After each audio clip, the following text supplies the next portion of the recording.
To truly understand the history, the mystique, and the reality of these famed warriors, figures shrouded in legend and whispered tales, we need to delve deeper than popular culture allows. We must first understand their name, the very label that has evolved and transformed over centuries. The word ninja, as we know it today, is a modern reading, a simplified term of two Japanese kanji characters rich in meaning and historical context. Ren, nin or shinobu, which carries the weight of endurance, perseverance, and the crucial element of concealment, and zei, ja, or mono, a straightforward descriptor meaning person, an individual. Historically, within the annals of feudal Japan, they were most commonly called shinobi no mano, literally translated a person who endures, perseveres, or conceals themselves, blending into the shadows. This term highlights their true function, their core purpose within the complex tapestry of feudal society: stealth and patience, the art of moving unseen, not flashy combat or brute force. The term ninja only gained widespread popularity and entered the global lexicon in the 20th century, a relatively recent phenomenon in the grand scheme of Japanese history, thanks to the rise of novels, captivating manga, and action-packed films that romanticized their image. For historians and serious researchers, using shinobi no mano helps separate fact from fiction, allowing for a more accurate and nuanced understanding of their role. The character Ren itself is a fascinating study as it is made of the radicals for blade and heart, a symbolic representation of the internal and external discipline required, symbolizing a disciplined heart, a mind trained to overcome fear and doubt, or the fortitude to endure danger, hardship, and the psychological pressures of their clandestine operations. This encapsulates the shinobi's philosophy, a way of life centered around self-mastery for espionage, infiltration, and ultimately, survival in a hostile world. They were not supernatural assassins with magical powers as often portrayed, but highly trained specialists in ninjutsu, a comprehensive system encompassing the art of stealth, reconnaissance, intelligence gathering through various means, sabotage, infiltration tactics, and the subtle but powerful art of psychological warfare. The name Shinobi no Mano reminds us, their greatest weapon was not brute strength or martial prowess, but rather endurance, and the ability to operate unseen, a ghost in the machine of feudal Japan. The skills of the shinobi evolved over centuries, rooted in Japan's early military history. As early as the Asuka period, figures like Prince Shotoku used spies and agents for political and military advantage. These early operatives, dispossessed warriors, mountain ascetics called yamabushi, and even commoners, laid the groundwork for formalized espionage. Yamabushi, with their survival skills and spiritual discipline, contributed significantly to shinobi techniques. These agents, known by names like Rappa, Supa, and Monomi, specialized in infiltration, arson, and spreading disinformation. Their tactics provided a crucial advantage in a world dominated by rigid samurai codes.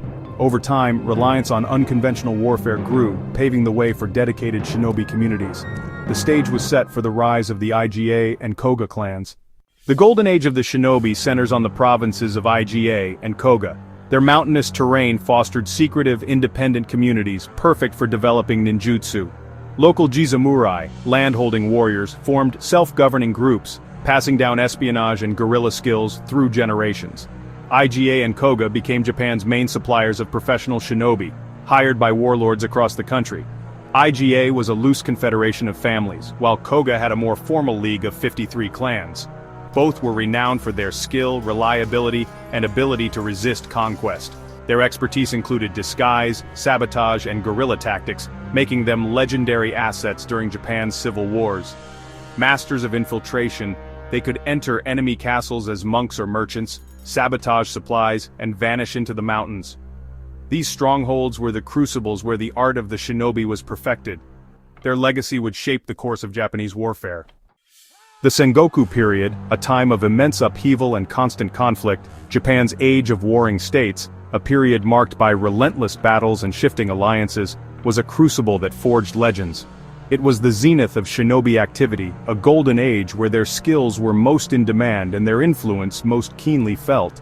Daimyo like the ambitious Oda Nobunaga, who sought to unify Japan under his banner, Toyotomi Hideyoshi, the peasant-born general who rose to become one of Japan's great unifiers, and Tokugawa Ieyasu, the shrewd strategist who would eventually establish the Tokugawa shogunate, relied heavily on shinobi for intelligence gathering, sabotage of enemy infrastructure, and other covert operations that could turn the tide of war.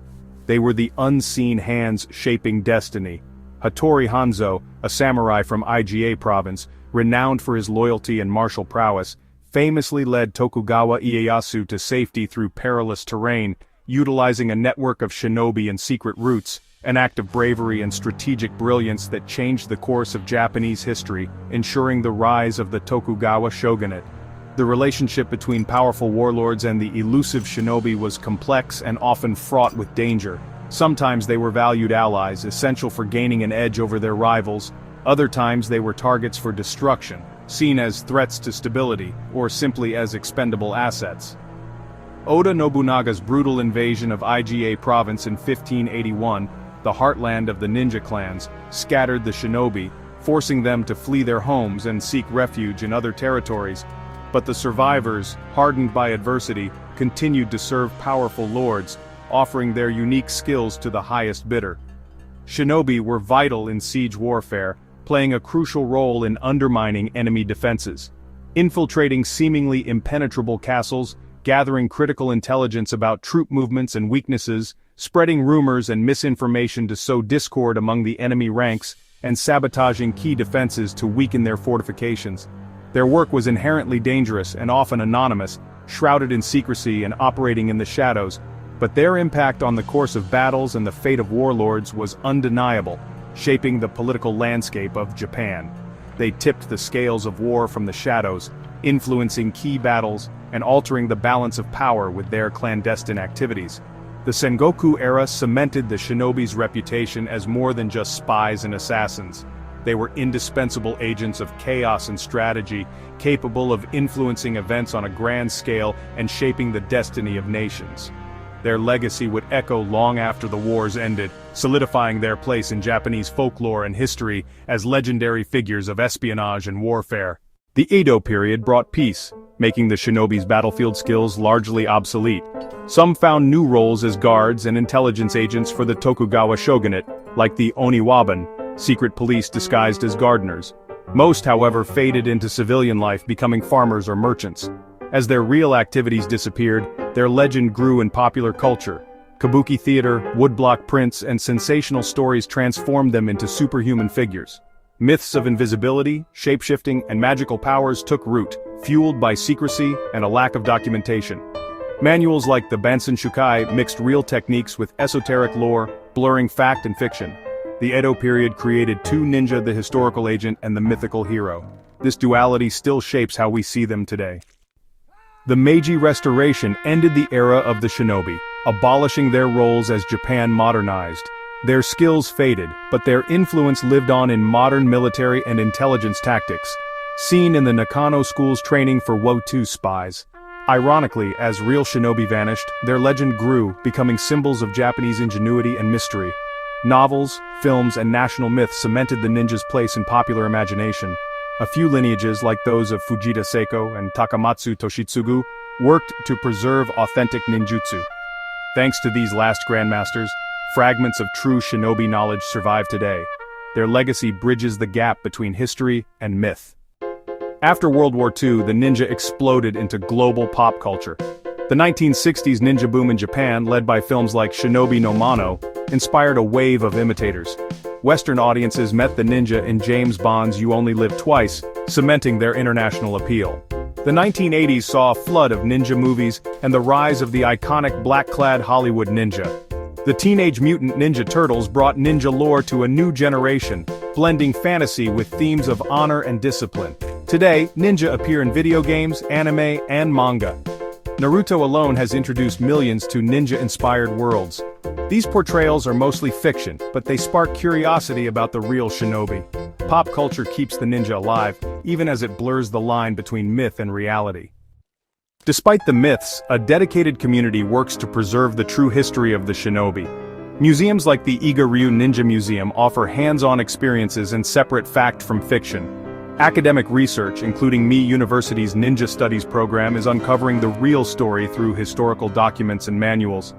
Martial arts schools like Bujinkan Budo Taijutsu claim to carry on ninjutsu traditions, focusing on practical skills and discipline. These efforts bridge past and present, offering a nuanced understanding of the shinobi. By studying, visiting, or practicing, anyone can connect with the real legacy of the ninja. Their history as skilled professionals endures beyond the myths. Shinobi training was rigorous, demanding unwavering dedication from a young age. Aspiring ninja began their journey in childhood, often within the confines of their clan's hidden compounds, and covering far more than combat. Their education encompassed a wide array of subjects, from history and geography to mathematics and espionage tactics. They needed to be well-rounded individuals, capable of adapting to any situation. Physical conditioning, stealth, and survival skills were essential, equipping them to endure harsh environments and navigate treacherous terrains. They learned to live off the land, find water, and build shelter. But mental toughness was equally prized. Shinobi were trained to control their emotions, maintain focus under pressure, and make sound judgments in the face of danger. Meditation and mindfulness were key components of their mental discipline. Their tools, shuriken, kunai, grappling hooks, were designed for infiltration and escape, allowing them to breach fortified locations and vanish without a trace, often disguised as everyday items. This allowed them to move unnoticed in plain sight, blending seamlessly into the population. The iconic black uniform is a myth from kabuki theater. Real shinobi wore dark, practical clothing or disguises to blend in. Their attire was dictated by the mission and the environment. Deception was their greatest asset, not a costume. They were masters of disguise and impersonation, able to assume different identities with ease. Myths of supernatural powers arose from exaggerated accounts of their real skills, using smoke bombs, chemistry, and psychology to vanish or confuse. They exploited fear and uncertainty to their advantage. They couldn't turn invisible or use magic, but their ingenuity made them seem superhuman. Their resourcefulness and adaptability allowed them to overcome seemingly impossible obstacles. The true way of the shinobi was intelligence, adaptability, and mastery of their craft. Their legacy is not in fantasy, but in the art of survival and strategy. They were masters of espionage, sabotage, and assassination, shaping the course of history from the shadows. The real shinobi were masters of endurance, stealth, and the shadows. They were the silent guardians, the unseen hand that shaped the destiny of feudal Japan. If you enjoyed this journey into ninja history, don't forget to subscribe to Tommy James' Most Random and hit the like button. Thank you so much for watching. Your support means everything. See you in the next adventure.